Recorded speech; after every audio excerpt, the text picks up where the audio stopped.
Okay, great. I'm going to advance to the next slide. Can you see that? Yay, Okay, yes. good. We're all on the same page. Okay. I'm going to just quickly put everyone back on mute. If you have any questions, pop them in the slide on the question panel, and we'll go from there. Uh, Sorry for the confusion.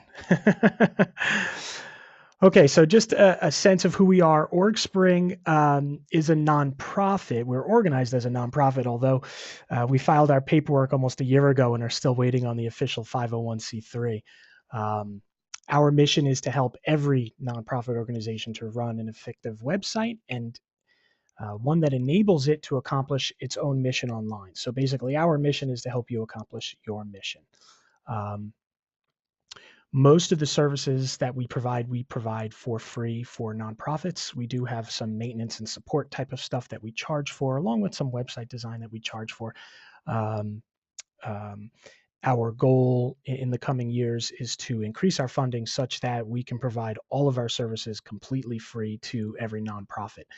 We run a system of checks, not much unlike what you would see with Foundation Center. We run pretty much the same type of stuff they do in terms of confirming which organizations are or are not nonprofits. But just to give you a sense of what we did in the last year, um, some of the highlights from 2012, we created over a dozen websites for nonprofit organizations last year, both free and paid websites. We raised, at the last count, nearly $200,000 raised completely online for our nonprofit partners. This was done through just donation portals, donation buttons, online giving, email marketing campaigns for capital campaigns, selling tickets to events like walkathons and things like that. Um, we were listed in the top 10. We came out as number 3 of the most effective online nonprofit fundraising organizations. That was done by Salesforce and the Salesforce Foundation. And over the course of the last couple of years, we have been invited to speak. Both myself and my partners have been invited to speak at all sorts of different conferences related to nonprofits and technology, including Google, the Google Nonprofit Foundation. We gave several seminars there recently. And then in different ways, we have contributed to mostly WordPress related websites for nonprofit type of stuff. Most of what we do is WordPress based. Um, so that's kind of our background. That's my background in particular as well. Um, and the other partners here at OrgSpring have similar backgrounds, although we do focus on different things. But this particular presentation is on creating a social media policy, and we will discuss what that is, what it entails. And what we'll cover in this particular presentation are just some general social media statistics, which I think you might find interesting. I find them interesting. How you might be able to get your employees and or your volunteers involved in using social media. We'll talk about some main policy components that you might want to have in your social media policy. In doing so, we'll also discuss, in the last few months, I have gone through in detail probably north of 50 different social media policies from very large corporations that range from Walmart all the way down to really small mom and pop shops that have put together some really nice social media policies, and everything in between, nonprofits and for profit companies. There's really no distinction between how they're done, to be honest. Although there are certain things that we'll talk about how nonprofits can be different than for profits in terms of the information that they put out there on social media. We will walk through several real world examples of key components of these nonprofit and for profit social media policies. And then I will leave you with a few links, which are resources where you can download and view. Um, I think at last count, it was a little north of 100 social media policies, many of which are nonprofits, some of them small, some of them large. For example, you could link directly to the American Red Cross's nonprofit policy at the end of this, along with a YouTube video from the Red Cross and a slide share that's over 95 pages long that walks you through every angle of the Red Cross's social media policy, not only their actual policy, but also the impetus behind them creating those policies, and an area where they show you as an independent organization how to create your own policy as well. So we'll walk through that. Any questions at this point before I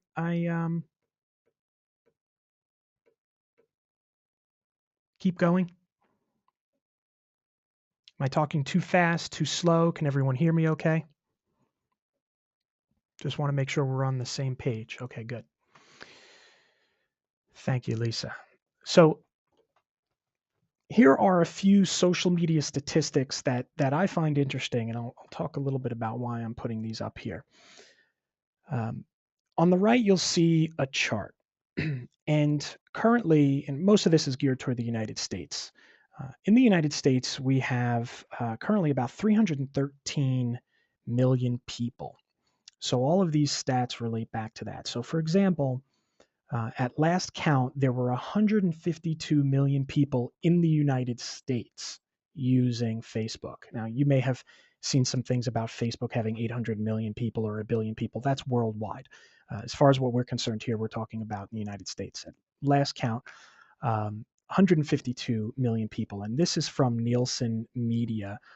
They are the ones who put these statistics together, and they are valid as of the end of December. So pretty recent.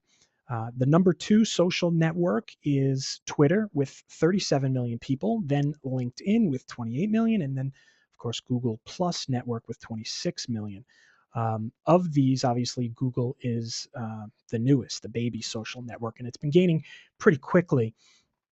But the chart on the right shows the percentages. So, for example, out of the United States population of 313 million people, using these numbers, about 63% of the population are on Facebook. This is a staggering number, considering a good portion of our population, probably below, say, the age of 13, which is where Facebook wants you to start using their software. So it's a huge percentage of people that are on Facebook.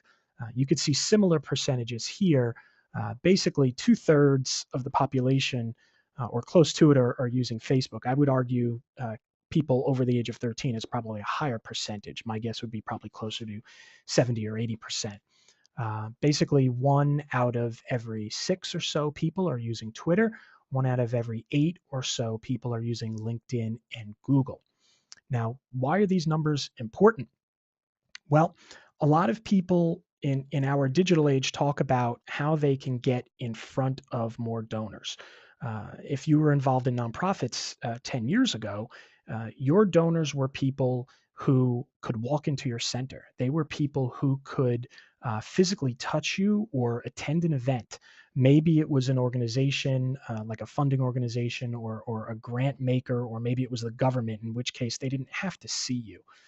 Those days are gone. All those barriers have been broken down with the web such as it is and technology such as it is. We have clients who don't even put on standard events. They don't have offices. They operate out of their garage, and they take in millions of dollars a year in funding, both from grant makers and also from the public, because of social networks.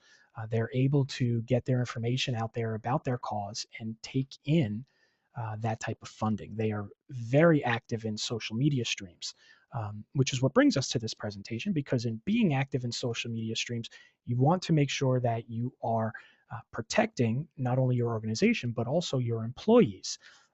And as an organization that is growing, you want to make sure that you protect the organization from your employees. Unfortunately, it's a reality and it happens.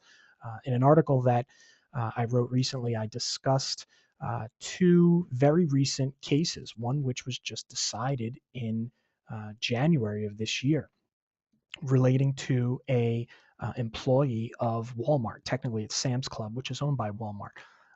But she had some people that she was managing. You may have heard about this online.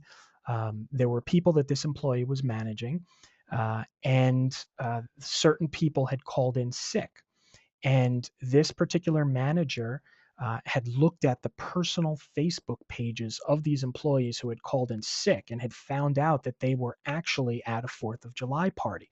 So rather than talking to these employees, she basically chose to go online and post in Facebook that these employees were at this party. And in doing so, Walmart fired her and cited the reason for being fired that she broke the social media policy. This woman then went and sued Walmart and basically claimed racial discrimination and that she shouldn't be fired. And the court upheld the ruling that it was allowed to fire her. Walmart was allowed, in fact, to fire her for breaking this social media policy. More recently, there was an incident with Applebee's where a pastor had come in and there was something written on a receipt about not giving a tip, and this girl from Applebee's went and posted a picture of this tip or lack of a tip on the social media stream, and that employee was also fired. Um, so there are more and more cases popping up every day of people using social media in what I would call a very stupid way. And there are real repercussions about this. It's damaging these brand names, and the reason for having a social media policy is to protect yourself, your organization, and your brand, which is important. So we'll talk a little bit more about that as we head on here.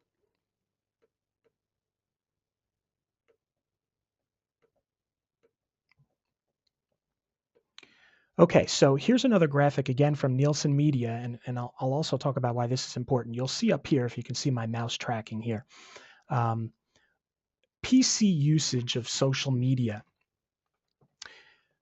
Basically, 348 billion people, billion minutes spent in July of 2011 on social media networks.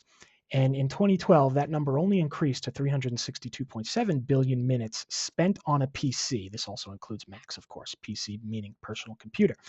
That number has pretty much plateaued. That means we're pretty much using social media about as much as we're going to use social media on our computers.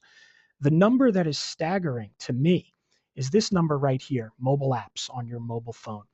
It more than doubled. It increased by 120% over the year. This tells us that more and more people are interacting with Facebook, Twitter, Google+, LinkedIn, all these social media networks on their phones. Usage of social media on a phone is a place that you as an employer cannot control. You just simply can't control it.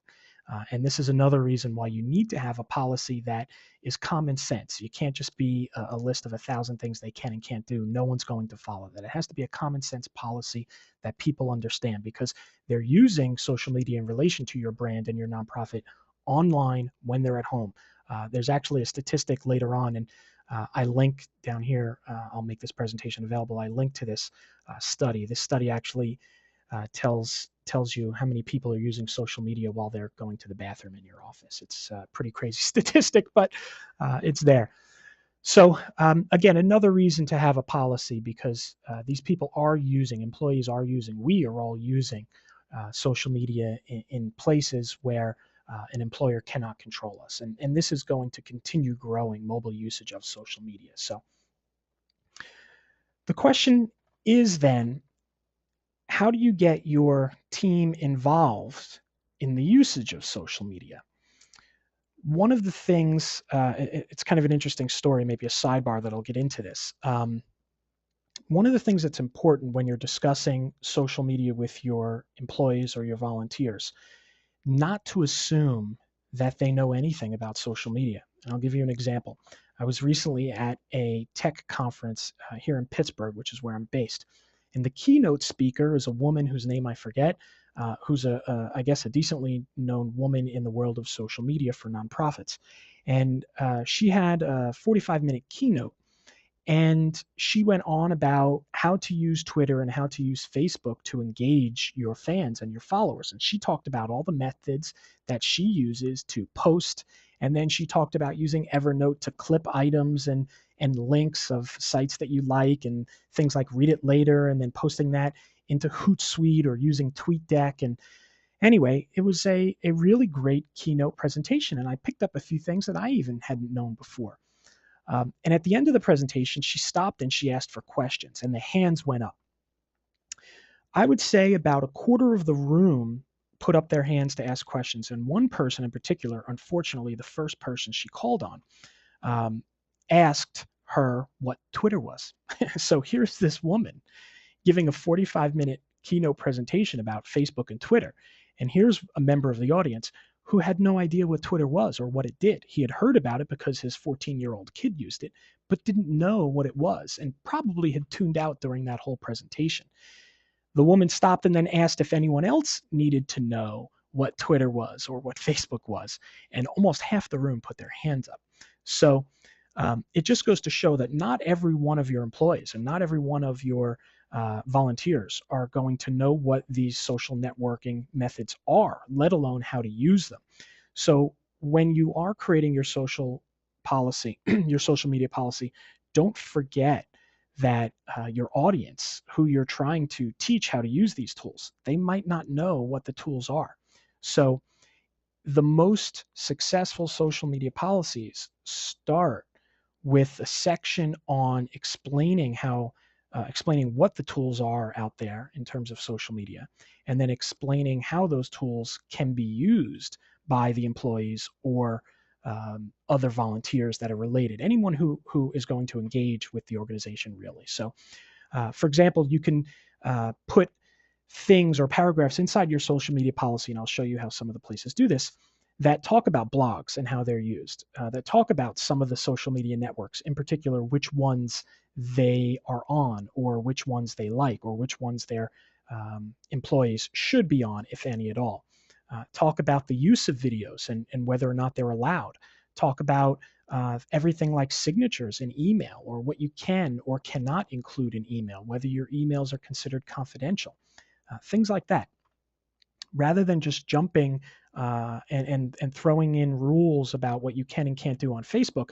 Take a step back maybe and talk about the different types of social media networks that your organization wants to exist on, and whether or not you even have a following on those types of networks. For example, the Red Cross has a 12-step training method. I mentioned that before, where they have a 95-slide training presentation that they give to their employees who are going to be using social media. And it basically takes them through this 12-step process of how to engage people online through social media networks. It talks about what you should and should not post. It talks about how to use blogs, how to set up blogs, how to comment on blogs. What I have found, and certainly what the Red Cross has found, is that educating and training your employees is a much more efficient tool than just spitting out rules for them. If you educate them and you let them know how they can use social media, you almost don't need to give them rules, because if you show them how to do it, they will adapt their posting to the way you want them to post. Something to think about as you go through. And look at these policies, or consider drafting your own policy. There is a link in this actual presentation that will take you to this full Red Cross 12-step method and the 95-page slideshow, which I will make available afterwards as well. So let's talk about specific policy components. Actually, let me take a step back. Does anyone have any questions up to this point that I can answer before jumping into the actual components?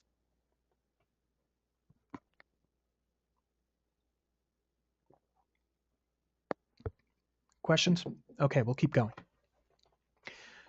So policy components, I will kind of get into the nitty-gritty of what I've seen from different nonprofit organizations and for-profit organizations in terms of what they collect.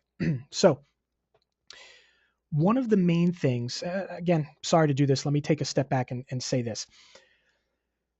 There is no right or wrong with a social media policy. Most of them out there will tend to be more common sense, or they will tend to be more legalese, talking about what you can and can't do, and even bringing in statutes of law. Sometimes some of these nonprofits will do that. It all depends on what your board feels it should do in terms of dealing with your board and your human resources area. If you're a small organization, it's going to be up to you, the executive director, or your team to create these policies. So I just want to emphasize that there is no right or wrong with these things. This is a currently developing area of law, and there are people who practice this area of law, social media policies, which are becoming a very big issue, like I hinted at before with the recent cases. But You don't have to be a hugely legal document. Some of the very big organizations, and I'll show you these at the end of the presentation, have fewer than 2 pages. Some of them even have half of a page that are very common sense. Literally, some of their nonprofit, some of their social media policies just say, "Don't be an idiot." You know, you should treat other people the way you would want to be treated. I mean, things like that. Um, and while that doesn't really speak to legal attitudes or statutes, what you can and can't do, it does bring into play maybe a more global framework for how the organization wants their people to behave online with social media. With that said, these are the components, what we're going through now, that most of the social media policies contain. There are thousands of them out there that you can find. There are templates you can buy. There are templates you can see for free. Most of the good ones that I have read through in the past few years, I have distilled down for you into a couple key components. The first one that we see most often in a social media policy is separation of voices. This is the organization asking the employee to separate their voices. Basically, they're saying, our organization has a brand. We have a mission, we have certain logos, we have a website, we have marketing material. All of that looks a certain way, and we don't want to dilute that brand. For example, the Red Cross is not going to suddenly show up with a Blue Cross, or they have a certain dimension for their logos, and they want to make sure that across all of their web platforms, those things are held consistent. That lets people know about that brand, and it's a recognizable brand. And you, as a growing organization, want to maintain that same consistency with your brand. They also take care to separate the organization's voice. The voice is different than the brand. The voice is how you present your mission or how you present your brand. It's basically how you discuss your brand online. It's your attitude. It's the things that you say. It's the things that you post or don't post. So you want to separate your brand from your voice. You also want to separate organizational pages and personal pages. For example, some organizations will ask that if their employees are going to blog on their behalf or post on the organization behalf, they use the organization's account. So an organization might have one account. It might be, I'll just use the Red Cross as an example. It might be a certain chapter, the Oklahoma chapter of the Red Cross, or a city chapter in Oklahoma of the Red Cross.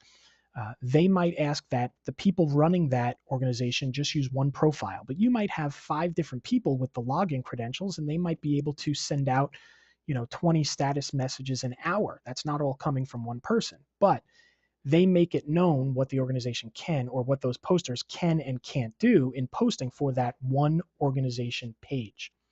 Other organizations realize that their employees and volunteers are going to have their own Twitter accounts and their own Facebook accounts, and they are going to like those pages, and they're going to interact with those pages, and they're going to share pages from their organization. They may even comment on those pages. So these organizations are very good about making sure that you include a disclaimer about any employee's posts or any volunteer's posts being of their own opinion and not necessarily that of the organization. As we move on, I'll give you an exact quote, how some of these organizations give an example of how they use that actual disclaimer. Another way some of these organizations are controlling whether it's an employee or a single organizational brand, or whether it's many employees and volunteers relating back to that organization, the organization and you as a nonprofit can require your employees to disclose any personal pages they may have. You can require them to disclose their Facebook pages, or you can require them to disclose their Twitter pages.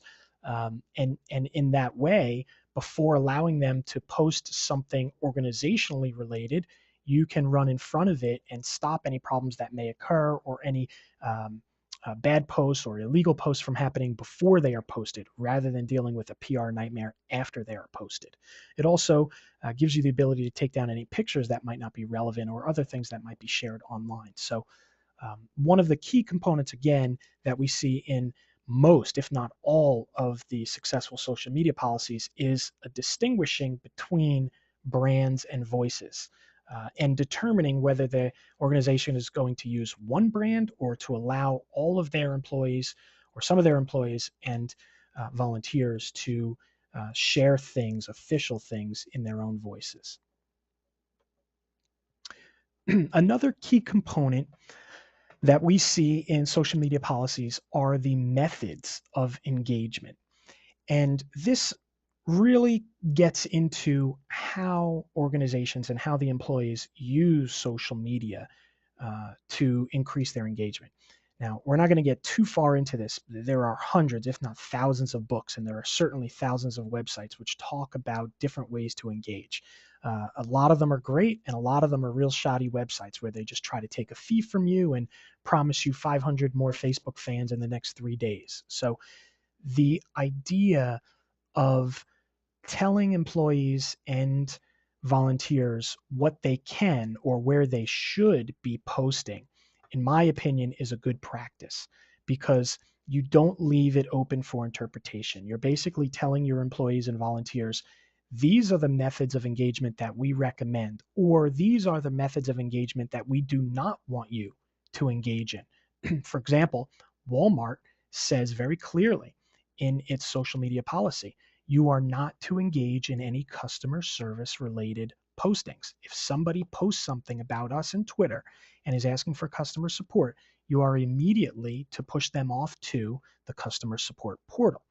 There are other social media policies that talk about not using profane language, no matter what other language is used from other people posting. There are social media policies from nonprofits which say if you're going to post a picture, it has to be one of these 5 pictures. So you can be very general or you can be very specific in terms of the methods of engagement. But this also speaks to not assuming that your not assuming that your employees or volunteers understand every type of method of engagement. We're getting a question from Sean. Let me take a look at this real quick. Okay, so Sean is asking, by disclosing their personal accounts, do you mean passwords?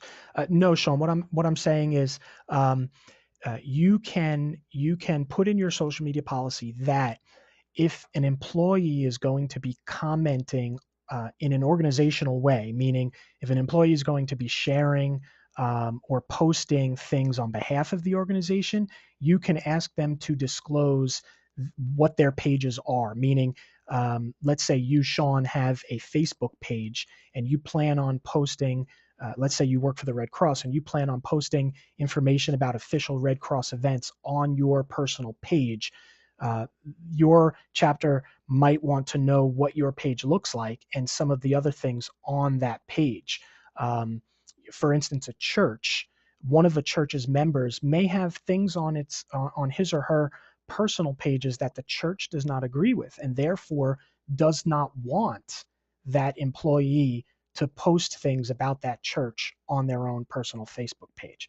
So I'm not saying the organization needs to get any kind of password or any kind of account information. Obviously, I don't know the legalities of that in different states, but I would assume that's just common sense not to give anyone at your organization your passwords for your personal pages.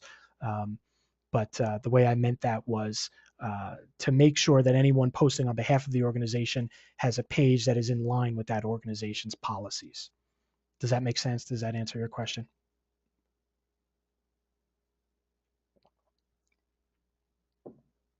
Okay, great. Thanks. So continuing on with methods of engagement, some organizations use Twitter just for customer service. Some of them use it for sharing and reposting. If you look at the ASPCA, they generate millions of dollars in revenue just from posting pictures of cute furry cats. So there are a dozen different reasons why you would post. It helps in your actual policy, in my opinion, to create a methods of engagement and outline the types of posts you would like your employees to do and the types of posts you don't want them to do.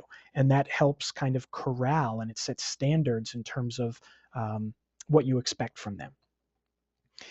And then Finally, the third aspect that we see most often is some type of legal aspect. And some of these use more legalese and legal writing than others. Some of them have 10 pages of legal jargon that you really need an attorney to figure out.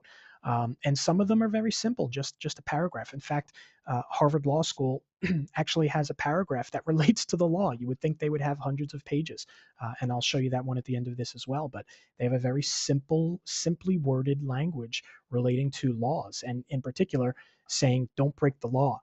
Um, a lot of the social media policies from successful organizations basically say you need to know the local laws, what you can and cannot post. And more pointedly, don't break the law.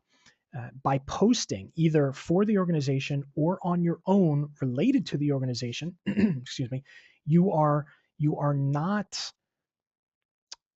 or you should not, shirk the personal and professional responsibility or liability that may exist in that posting. A lot of these policies talk about things like copyright. Just because something is posted on Facebook or Twitter doesn't mean that it was meant to be public. If somebody posts something or shares something and you're thinking about resharing it from an organizational standpoint, you might want to check to make sure that there isn't copyright involved. Or if you don't know where that original posting came from, which can be an issue now because things are shared so quickly, it's hard to track down the origin of them. You might want to make sure that that post was meant to be public before actually sharing it for your own organization. Also, just because something is posted online in a social media network doesn't mean that it frees you from that professional or personal liability. So, obviously, slander and things like that could expose you and the organization to liability. Posting untruths may or may not be illegal depending on where you live and where you work. So, knowing that information and putting it in your social media policy, reminding people that, look, we have rules and you need to abide by those rules. And if you're not sure what those rules are, you need to find out. So, and the last area, or the last key component that we see most often, and this speaks to the laws and the rules, is what we call the common sense method. Almost every organization will put in some language of common sense into their nonprofit policy. They will say things like, if you don't know, ask, talk to your manager, view this website, view our terms of service, view your employee handbook, speak to HR, talk to your manager, talk to the CEO. It's very important. It's almost a catch-all, but some organizations will go into more detail about what it means to use common sense. Things like, you don't like being called names, so don't call other people names. Again, to mention the Walmart social media policy, we don't talk badly about employees on Facebook. We talk to your manager. We bring it up in a management meeting, excuse me, or a human resources meeting. We don't take to Twitter. Same thing with the Applebee's incident, which happened where the girl was fired over posting a receipt that showed no tip. That's not something that you would do. That's not something that really fits into the common sense type of thing. You just don't do it. So you don't have to have a hugely legal document. It could be filled up with just common sense methods. And we'll show you what we mean here as we take a look at some, what I find are some really cool examples of social media policies. Most of these are nonprofits. Now, just so you see here, this link that you see right here that I'm hovering over, socialmediagovernance.com, is a fantastic website. I'm going to go back to that there. Sorry. Um, and it is run by a guy named Chris Bordeaux, I believe is his name, or Bourdreau.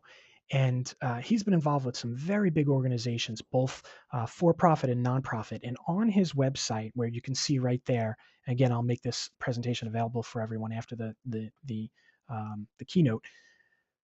He lists over 100 policies that you can click on, download, look at. Um, you can see all those policies there, and a lot of them are what we're talking about here. and among others as well. Many of those are nonprofit policies. So you should take a look at those. One of the great ways to develop your own social media policy is to look at other organizations that are like yours and model it after them. When we created our social media policy, there was there's a blogger out there. His name is Michael Hyatt. He's a very popular blogger. His blog is michaelhyatt.com. He was the chairman of Thomas Nelson Publishers, which is the largest Christian publishing company in the world. And I really liked his social media policy, and I liked his online blogging and commenting policy. And I sent him an email and I asked him if I could borrow from it, and he gave me the permission to do so. It was just a very common sense policy about what you can and can't do, how to comment. If you post stupid comments, I'm going to delete them, things like that. So check out these policies. It's a great resource. It's a great way to get information about other policies. Now, I mentioned before the Red Cross 12-step method, and this is the method that they use. Now, I've basically summarized this. On the bottom, you can see the link here as well, and that link will take you to their exact policy and the link, which discusses over 95 pages, how to create your own social media policy in line with what the Red Cross does. Basically, it's used for the Red Cross individual chapters to create their own policies, but it's a fantastic 12-step method. It basically tells you to help your employees get social media savvy. This is basically learning the philosophy of social media, how to go about using social media, and even taking a step back from there, what is social media? Because not everyone that works at the Red Cross is going to know what Twitter or Facebook is. It teaches their employees how to listen and engage on social media channels. It teaches them to look to other chapters. And we just mentioned this, look to other nonprofits in your area or in your industry to see what they're doing with their policies. And even further, to see what they're doing online. Are they sharing cute and fuzzy cat pictures? Or are they putting up quotes from Thomas Jefferson every day? Or do they just interact with their users on a more friendly basis, talk about family members and maybe health problems or how they're helping get rid of health problems, things like that. More advanced topics include things like evaluating goals. What are your social media goals? Do you want to engage your users or increase your user base? Do you want to take donations? Well, things like that.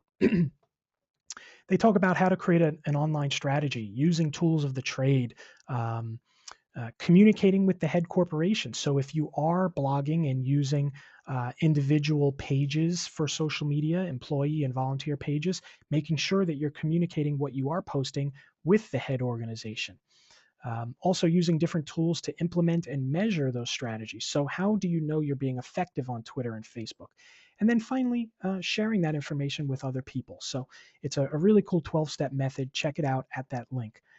One more question here. Oh, okay. So Sean is posting. I'm going to post this here. Everyone can see this. This is a breakdown of the Applebee's incident. If you want to read more about what happened at Applebee's, you can see that in the chat box. You can click to that link. It's a really interesting story, and social media is making its way into the law right now. The Walmart case, the Sam's Club case, was just decided in January, just last month, almost to the day last month, and that was decided at a federal level. So it's not long before the Supreme Court is hearing cases on social media policies. Thanks for that link, Sean. Excuse me, sorry. We'll talk a little bit about YMCA. It's a lot of text. I'm sorry. I'll just give you the general background of this. And you can see again here, the link on the bottom, you can see YMCA's. You don't have to worry about writing down these links. I will make them available to you afterward. YMCA, this is YMCA of Houston. This is their entire social media policy. This is not just a clipping from it. This is it. It basically talks about some of the profiles they use: Facebook, Twitter, Flickr, YouTube, etc. It talks about their social media team working diligently to post accurately, timely, relevant content. They use respect and courtesy, request their fans and friends do the same. This also speaks to if you're posting on YMCA Houston's page, they talk about we have the right to remove any comment you might make on our site. If you post something they don't like, or if you're attacking a single person or a group, if you're listing unsupported accusations, they're going to remove it. And they reserve the right to ban repeat offenders. It's a very powerful statement. It talks about how they thank their users for understanding and supporting their community. It's a very simple yet effective social media policy. It doesn't get into a lot of legalese, but it tells people what to expect. And it tells people that if you post something we don't like, we're going to delete it. We're going to delete it quickly, and we're going to ban you so that you can't post on our wall anymore. It is very fair for you to come up with something just as simple as this, especially if you have a small organization, as long as they understand what they are to and not to post. Another example that I love, excuse me, Bread for the World. It's an organization trying to fight hunger. They tackle their social media policy in two ways. They come at it from the organizational level with this paragraph up here. Excuse me. They talk about identifying themselves in a clear way, what they're writing and what they're posting. If you're acting as a Bread staff member, they talk about what they want you to post and what they don't want you to post. Of course, they don't want you to get involved in flame wars, but to engage in civil discourse. This graphic shows the different types of social media networks that Bread uses. They also separate what individuals are to do and not to do. Here, they're very specific. They do not want their individual employees to use the Bread identity. They don't want them to use logos, email accounts, or to associate with personal sites that are outside of the scope of Bread's mission. They also ask employees to be responsible for what they write and what they post. And then they go into a little explanation about making sure they understand the organization's mission, the organization's credo, and then again here, use good judgment and common sense. You'll see that in a lot of these social media policies. Again, here's Harvard University. Harvard talks about personal responsibility and liability. Believe it or not, the Harvard University social media policy is only a few pages long. This is just a clipping from it. Again, if you click here, you'll be able to see that policy directly on Harvard's website. But they basically say, and believe it or not, there's not a ton of legal information on Harvard's social media policy and also Harvard Law's social media policy. They talk more about responsibility and liability, and they say that you are not exempt from the policies, the general Harvard policies. So if you have a general policy for your organization, mention it in your social media policy. Make sure that people know the standards of conduct with which they are expected to adhere. Put that in your social media policy and refer to it. Make sure that people understand that the social media policy is not that separate from the terms of conduct you expect them to follow in general with your organization.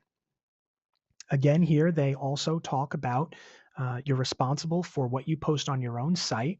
And should you post on behalf of Harvard, you need to make sure that you're authorized to do so. And then there is a little bit of legalese here talking about nothing in this policy should be read to restrict your ability to engage with your fellow employees regarding the terms and conditions of your employment. So there's a little bit of legalese that could mean different things depending on how someone looks at it, but they want to make sure that they're not restricting their employees from doing something that they would be legally within their rights to do. But again, you can view their entire policy by clicking this link. Here's the organization Opera. Opera is an open source web platform. They create the Opera browser. It's not widely used, but it's a really cool browser similar to Chrome or Firefox. Their entire policy is shorter than one page, and the emphasis is, again, on common sense. What you're seeing here is not their entire policy, but it's pretty close to it. Their policy basically says, and these are terms from their policy, be active. We want you to engage people to become active users of the Opera community. They literally say in their social media policy, we are not your mama. No one's here to look over your shoulder. This lets their employees know that we're not here to monitor. We're not Big Brother. We're not trying to look over your shoulder and curtail what you're doing online. But if you are going to post on our behalf, make sure you proofread it. use good grammar, use good spelling, and make sure you use common sense. Check your sources. Again, just because you see something on the web doesn't mean it's meant to be public. If you don't know where something is coming from, do not share it again. Above all, use common sense. They mention it twice in their policy. There's the link for operas. One thing I do want to mention is that there is no correlation between the length of a social media policy or the simplicity of a social media policy and the amount of followers that nonprofit might have online. And I'm going to show you two examples of that. Orange County, California, the county government, an extremely legal document, nearly 20 pages, and it is all legalese. It is probably the most ridiculous social media policy I've ever seen.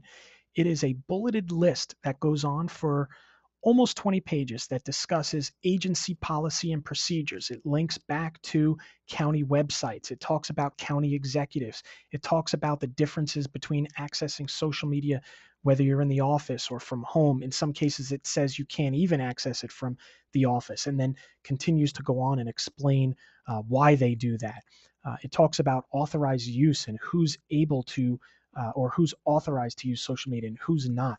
All of it, in my opinion, mostly irrelevant. It sounds like it was written by lawyers for lawyers. I would never sign a piece of paper like what Orange County has put forth in their social media policy. Um, Orange County, California is a huge county. Millions of people live in this county. And yet, Orange County, California, for a 20-page social media policy that they have, is very inactive on the web. They have only 399 followers across most of their channels. I think 399 is their Twitter channel. I don't think Facebook is much bigger than that. You could see their official policy here, all 20 pages of it, at this website. If you're having trouble sleeping, you might want to look up this policy and check it out. On the other side of the coin is the Smithsonian Institution, which I'm sure we've all heard of and know. This is even longer than Orange County. It's a 26-page document, and it reads like a PhD thesis. It talks about scientific charts and learning models. I mean, they literally explain the learning curve of people looking at sites like Facebook and Twitter and how sharing might affect people in different ways. It is an utterly ridiculous social media policy. You can see the entire social media policy here on the Smithsonian website. But just to give you an example, the Smithsonian has nearly 1 million followers across its channels. So just because it has a ridiculous policy that I can't imagine many of its followers actually follow to the letter doesn't mean they don't have great engagement.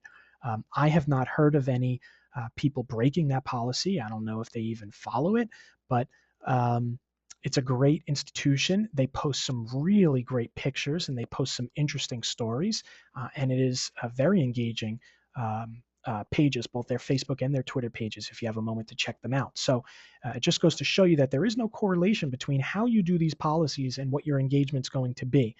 The reason I mention that is if you think that just creating a social media policy is going to triple your social media usage, it's not going to. I want to disavow you of that notion now. You need to encourage your volunteers and your supporters to engage online, to increase your support base in these social media channels. In doing so, I think it helps to have a social media policy, but it's certainly not required. I mentioned earlier Thomas Nelson. Down below, you'll see here michaelhyatt.com.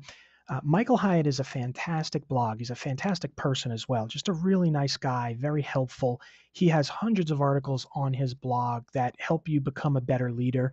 He deals a lot, but not specifically with nonprofits. He deals a lot with publishing and products and putting your services online. He talks about writing blog posts.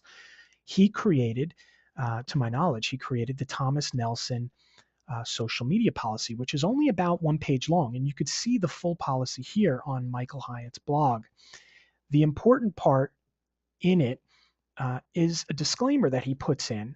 And you could see this in his emails and also on his blog, a similar disclaimer, which says, the posts on this blog are provided as is, with no warranties and confer no rights. The opinions expressed on this site are my own and do not necessarily represent those of my employer. You can ask your employees and your volunteers to put a statement similar to this on their own blogs, on their own Facebook pages, on their own Twitter profiles, so that people understand that what they are saying is their own opinion, not necessarily that of their employers. It protects you a little bit from a legal standpoint, and it also lets people know that any kind of post that somebody makes may not necessarily represent the organization in a larger capacity.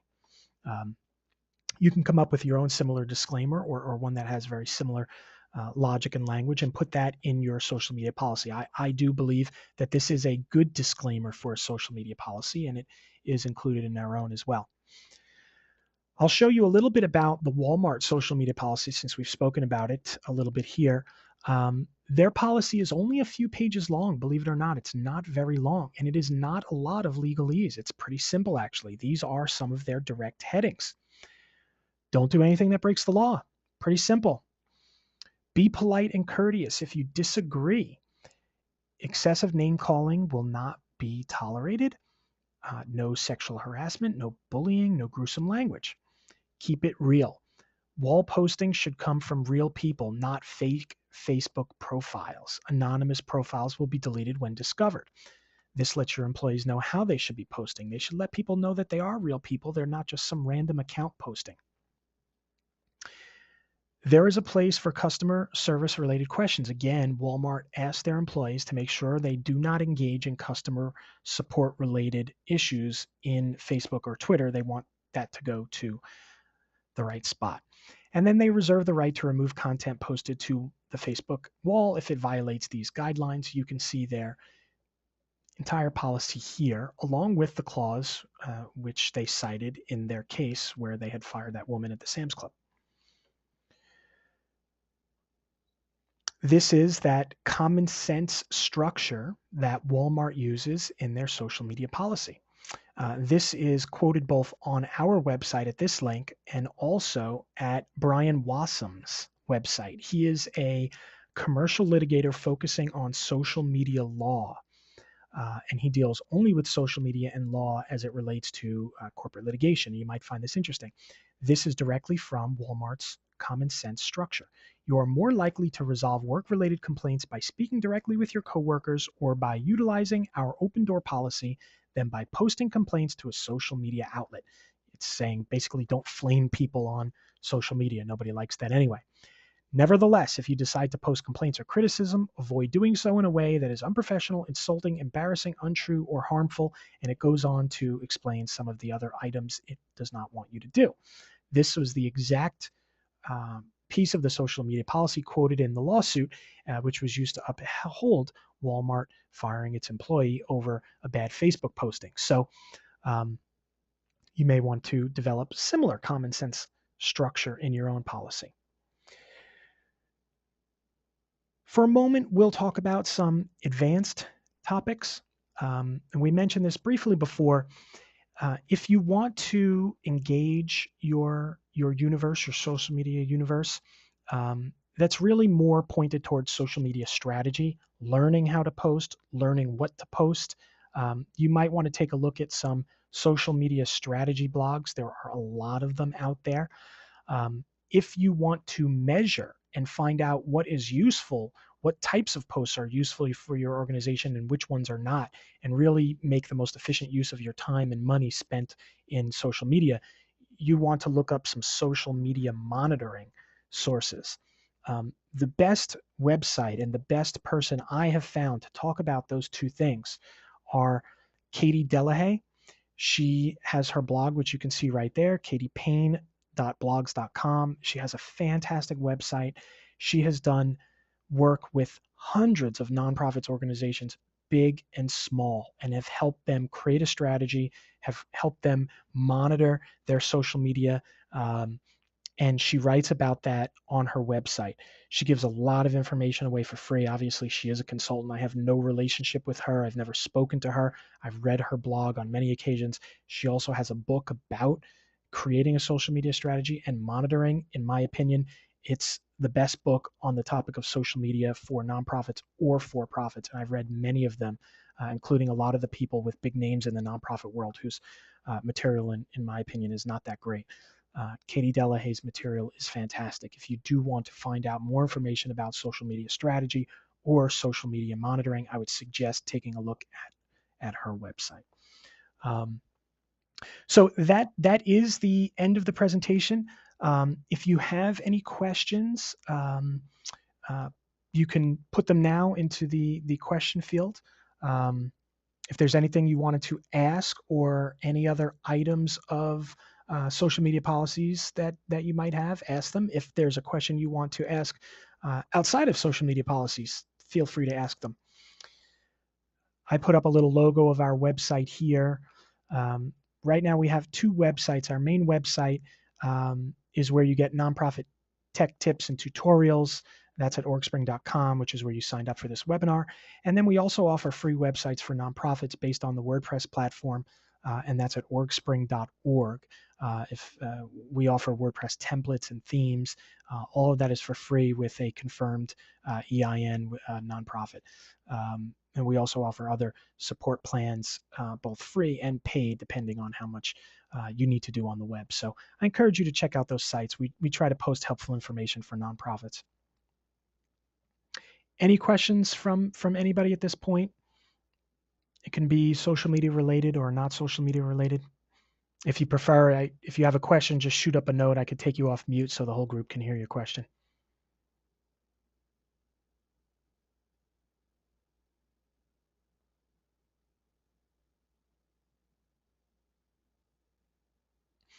Okay, I think that's it.